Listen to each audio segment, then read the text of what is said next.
So, now you're sure that negative thought and psychological condition may affect your entire body operating. You then understood that brain can improve drugs effect. So let me focus on a big consequence that would change the way you will ever face a disease.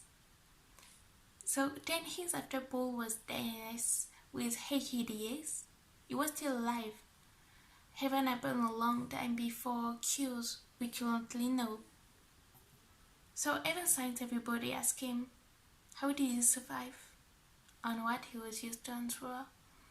Because of natural supplies, healthy heat, and sports.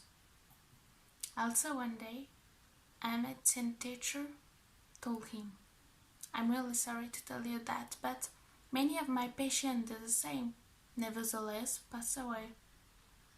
I think your disease will take over in the current here. And indeed, Paul did not make through the year,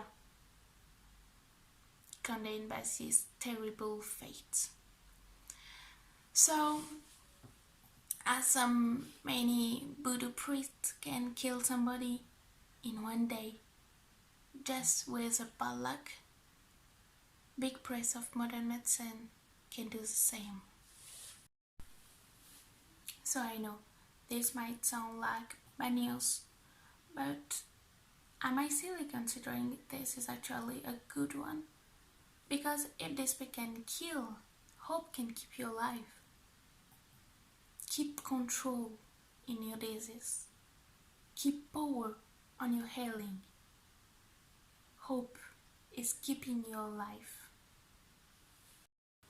Thinking about it, the idea that hope is a curing key is not that much a brain history. By the way, one of the first response to disease was praying. As far as hoping skills are mysterious and random, they stay real and powerful. A famous doctor, Jerome Goodman, decided to study mystery of biology of hope. In his books, he relates many of his meetings with patients, but especially their attitude in front of disease. Story clean enough for us to understand 8 of takes. Continue treatment, given the slim chance of success, or give up and die. All these stories have the same conclusion. Hope in the most extreme circumstances, even when statistics are not in their favor, is an act of challenge that gives the patient the opportunity to live his life on his own terms. And according to him, it makes sense even with a medical point of view.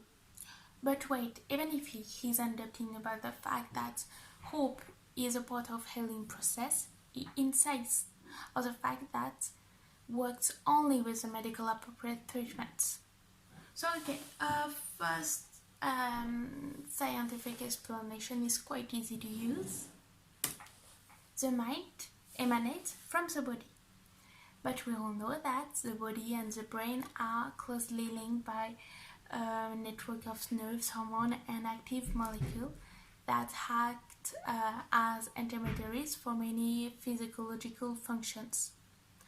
But in medicine, also, the mind is still considered as an entity in its own rights, separate from the clinical, since only few studies dealing with effects of emotions like hope.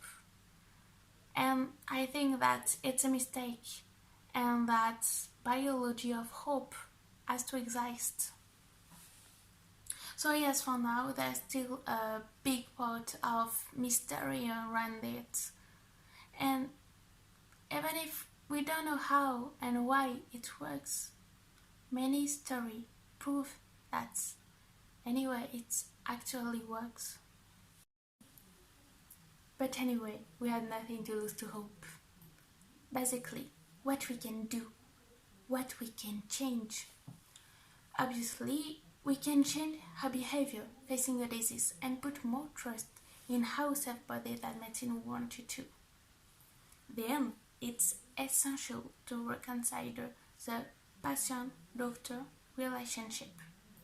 Taking care of well-being has to be a part of treatment priorities. Doctors have to hold patients' hope growing and break the vicious cycle. To finish, if you still have any tips about the power of your brain and your body, just think about um, Buddhist monks that are able to slow down and even totally stop their heart rate. Um, so keep all this in mind. You have the power on your body, so don't let it control your mind, but control it. Thank you for watching.